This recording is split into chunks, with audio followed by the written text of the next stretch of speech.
video, let's learn the rules of Frisbee or the Ultimate. So, Ultimate or Frisbee is a 7-a-side team sport played with a flying disc.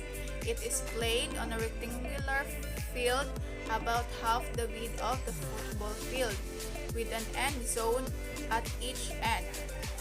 So that is the definition of the game Frisbee or Ultimate.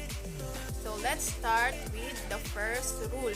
So rules of Frisbee or Ultimate is composed of 20 rules. So let's start with rule number 1, spirit of the game. So Ultimate is a non-contact, self-officiated sport. All players are responsible for administering and adhering to the rules. Ultimate relies upon a spirit of the game that places the responsibility of fair play on every player. So that is the spirit of the game. So let's move on to the second rule.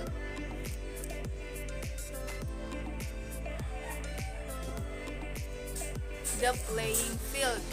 So the playing field is rectangular area with dimensions and zones as shown on figure 1 and should be essentially flat, free of obstructions and afford reasonable player safety. So the perimeter lines surround the player's field and consist of 2 sidelines along the length and 2 end lines along the width. So that is the playing field. Let's move on to rule number 3, the equipment. So the equipment, any fly disc acceptable to both captains may be used, and WFDF may maintain a list of approved discs recommended for use, and each player must wear a uniform that distinguishes their team, and no player may wear items of clothing or equipment that reasonably could harm wearer or other players or impede an opponent's ability to play. So that is rule number 3, the equipment. So let's move on to rule number 4, point, goal, and game. So a game consists of a number of points. Each point ends with the scoring of a goal. A game is finished and won by the first team to scorer or to score 15 goals. So a game is separated in 2 periods of play called halves. Half time, of course, when the team first scores 8 goals. So the first point of each half starts when the half starts. So that is rule number 4, point, goal, and game. So let's move on to rule number 5, the teams. So each team will put a maximum of 7 players and a minimum of 5 players on the field during each point. Each team must designate a captain and a spirit captain to represent the team. So a team make unlimited substitutions after a goal is recorded and before their team signals readiness for the pool. So that is rule number 5, teams. So let's move on to rule number 6, starting a game. So starting a game, representatives of the 2 teams fairly determine which team first chooses either whether to receive or throw the initial pool or which end zone they will initially defend. The other team is given the remaining choice. At the start of the second half, these initial selections are switched. So let's move on to rule number 7, the pool. At the start of the game, after half time or after a score, play commences with a throw by the defense, called a pool. So teams must prepare for the pool without unreasonable delay. So that is rule number 7, the pool. So let's move on to rule number 8, state of play. So when we say state of play, play is dead and no return or no turnover is possible. So after the start of the point until the pool is released, when the disc must be carried to the pivot location after the pool or turnover until a pivot point is established. After a call which stops the play or any other stoppage until the disc is checked in, or after the disc hits the ground until the position is established by the appropriate team.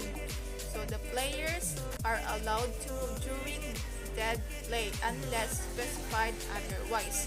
So that is rule number 8, state of play. So let's move on to rule number 9, stall count. So when we say stall count, the marker administers a stall count on the thrower by announcing stalling and then counting from 1 to 10. The interval between the start of each number is or in the stall count must be at least 1 second.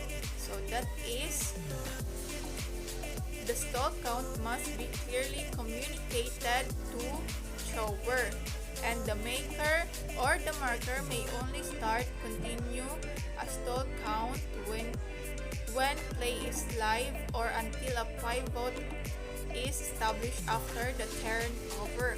So that is rule number 9, stall count. So let's move on to rule number 10, the check.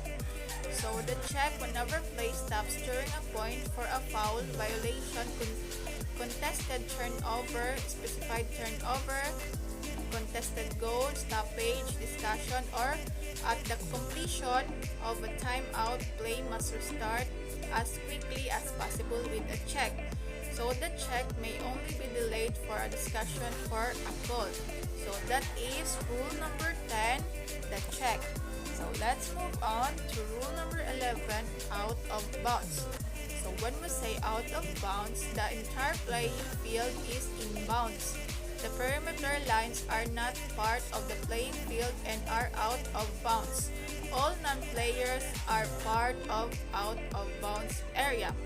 So the out of bounds area consists of ground which is not in bounds and everything in contact with it, except for defensive players who are always considered in bounds. So that is rule number 11, out of bounds. So let's move on to rule number 12, receivers and positioning.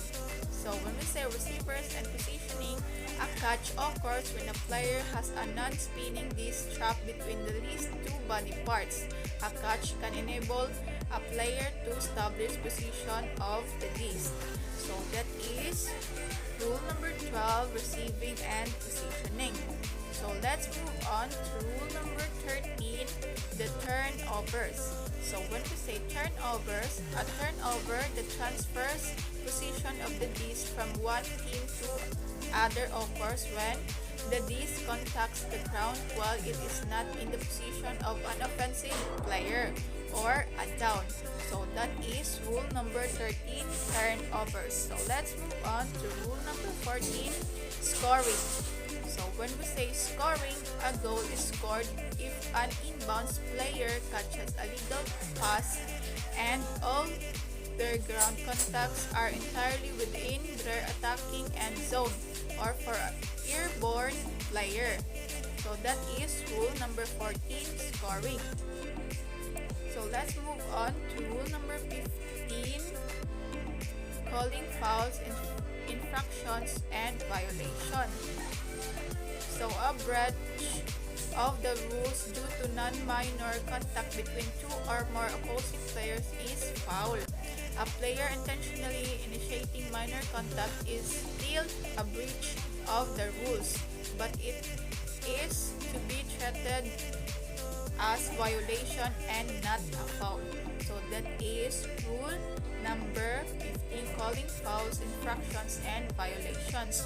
So let's move on to rule number 16, continuation after a call. So when we say continuation after a call, whenever a foul or violation call is made or a player attempts to stop play in any way. Play stops immediately and no turnover is proper unless in situation specified. So that is rule number 16, continuation after a call. So let's move on to rule number 17, fouls or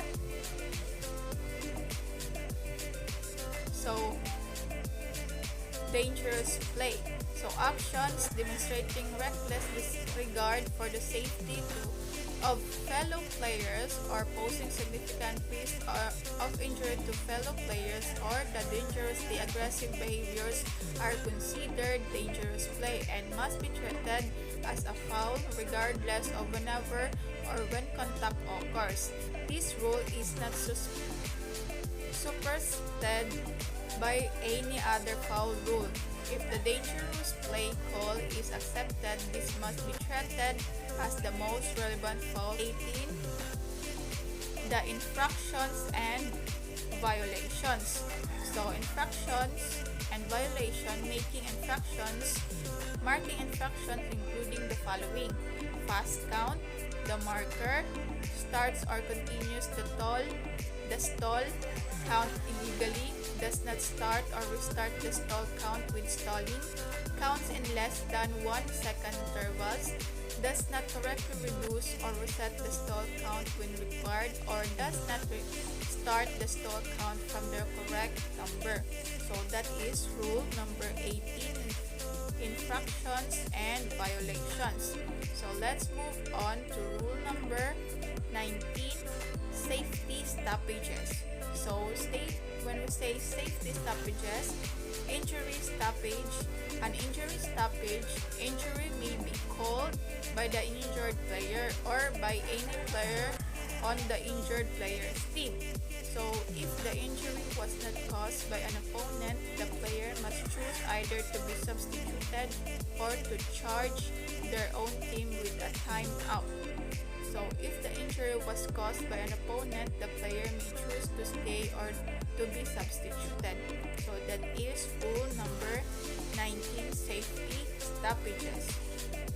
So let's move on to the last rule, the timeouts. So when we say timeouts, the player calling a timeout must form a T with their hands or with one hand and release, and should call timeout to opposition players. So after the start of the point and before both teams have signaled readiness, a player from either team may call a timeout. Timeout extends the time between the start of the point and subsequent pull by 75 seconds. So that is rule number 20, timeouts. So that's end our discussion for the Frisbee or the ultimate game. So that's all for today. The rule number 1 to rule number 20 of the Frisbee or what we call the ultimate. So thank you for watching.